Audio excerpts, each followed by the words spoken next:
Good morning and happy first day of No Shave November or Movember for those of you trying to create awareness and are willing to just grow a mustache. I'll be participating in No Shave November, but definitely not just Movember because I don't think I think I'd look pretty hideous with just a stash. I'm be honest with you. Also, I hope everyone enjoyed their Halloweens last night. I know my wife and I enjoyed giving out candy for the first time in our house.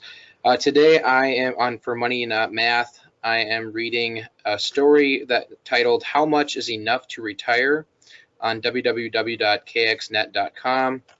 And I'm just going to read. I'm going to read it because it's a short article, and then I'm going to respond to it while I'm reading it because I hope this article. I hope my analysis of this article creates awareness for a lot of people out there. Because to be honest, when I was reading this article, I am scared for people who follow it. So here it goes. It says, according to a study done by Wallet Hub, only 23% of Americans are very confident they have enough saved up to retire. An area financial advisor says this number may be so low just due to the fact younger people often respond to these types of surveys. That's fair. Regardless, how do you know if you're prepared to retire? The advisor says on average, you should have 50 to 60% of your yearly income saved for each year you'll spend in retirement. So if you make $50,000 a year and retire at 70, you'll need $500,000 to last you until you're 90. All right, so first question, when we enter retirement, how do we know how long we're going to be in retirement? I don't think we get like a little slip saying this is your expiration date. This is how long you're going to be in retirement. So this is all you need saved. But let's just entertain that for a moment. I'm going to share my screen with you and use a calculator here to see what that looks like. Okay, so this is a Vanguard retirement nest egg calculator. Hopefully you can see this. And I'm just going to run the numbers for you. So in your opinion, and I can't answer this for you, what's a decent percentage chance you're okay with to be financially successful in retirement? Or in other words, not run out of money before you run out of breath. So I'm gonna run this analysis for you. So if you're used to making $50,000 to live off of in retirement, and you want to continue making $50,000 in retirement, okay? Because keep in mind, when do you spend more money?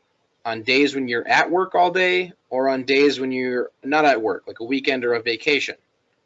For me personally, it's the days I'm not at work. I spend a lot more money than the days when I am at work. Well, guess what? In retirement, every day is vacation. So let's just say 50-50. You make $50,000 the last year you retire, you enter retirement, you want to continue spending that or living that same lifestyle. Okay, well, if you spend $50,000 a year with $500,000 saved, like it said in this article, you have a 11% chance of not running out of money. That doesn't sound very fun. And to give this man credit, or this person credit, he does say make sure you enter retirement without debt. But again, what does that mean from a lifestyle standpoint? We still need to live, right? Okay, so let's find out how much money we can spend. Let's drop it down to $40,000. So now we're taking out 8% of our savings per year. Run the simulation. Now, 100,000 simulations, so I'd say it's pretty decently accurate.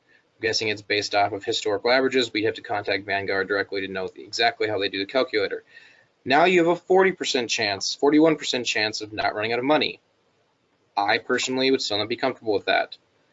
Let's drop it down to $30,000. Now you're pulling out 6% savings per year. Keep in mind, economists like Wade Fowle recommend a 3% safe withdrawal rate, and we're using a 6 here. Run the simulation. Now we have an 81% chance. Okay, that's better.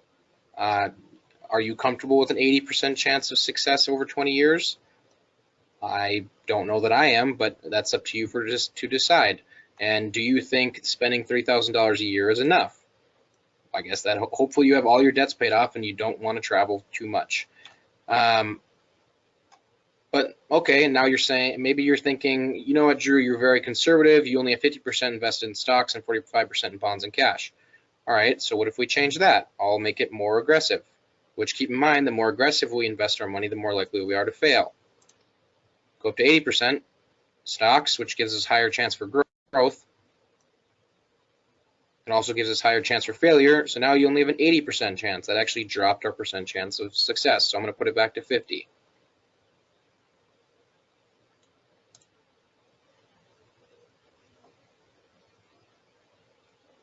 All right, we're back up to about 81 whenever my computer loads here. Oh, sorry. Okay, still 80 apparently. So let's figure out if, in my opinion, I want at least a 90% chance of being successful. 90% chance of not running out of money. So let's drop it down to $25,000 a year. That's 5% per year of pulling out your savings.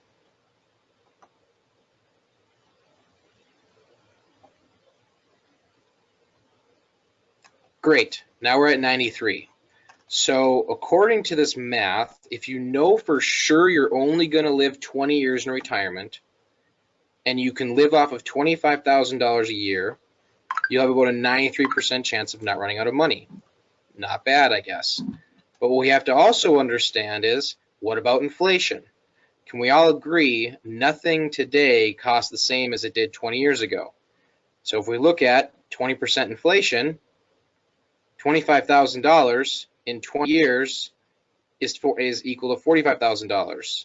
So this person, if they want to live the same lifestyle in year 1 as they are in year 20 in retirement as they did in year 1 in retirement, they're going to have to almost double the amount of money they take out. And keep in mind, when we were looking at $45,000 a year, this person has a 23% chance of success. So let's bring it back to 25, just to kind of finish this out. And if you're not, I hope you're still with me on this, but I really wanted to make this an important point. Let's bring it back to 25,000, where this person has a 93% chance of success.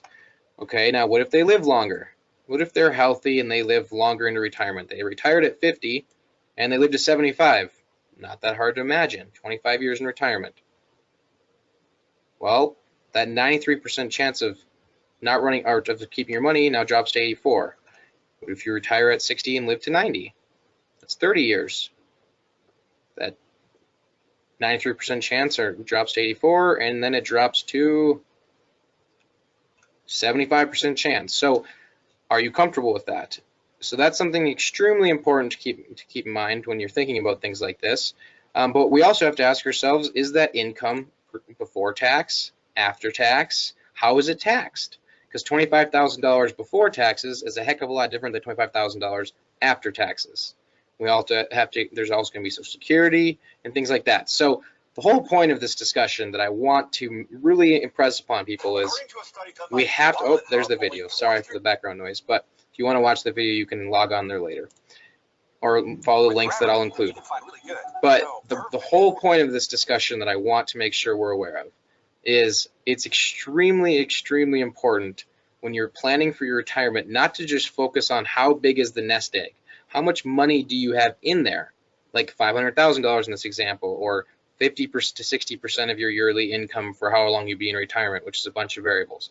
We have to understand how much can we pull out, right? How much are we actually getting paid from our retirement plan, not just how much is our retirement plan worth. All right, so I hope this conversation was valuable for you and was helpful and create some conversations or thoughts for you that will help you out in the future. If you have questions or comments, please let me know in the comments section or by reaching out. And if you found value from this video, please share it with a friend. Again, this is Drew Erickson talking money, not math. I hope you have a great day and this video was helpful. Thanks for taking the time to watch and enjoy your weekend. Bye.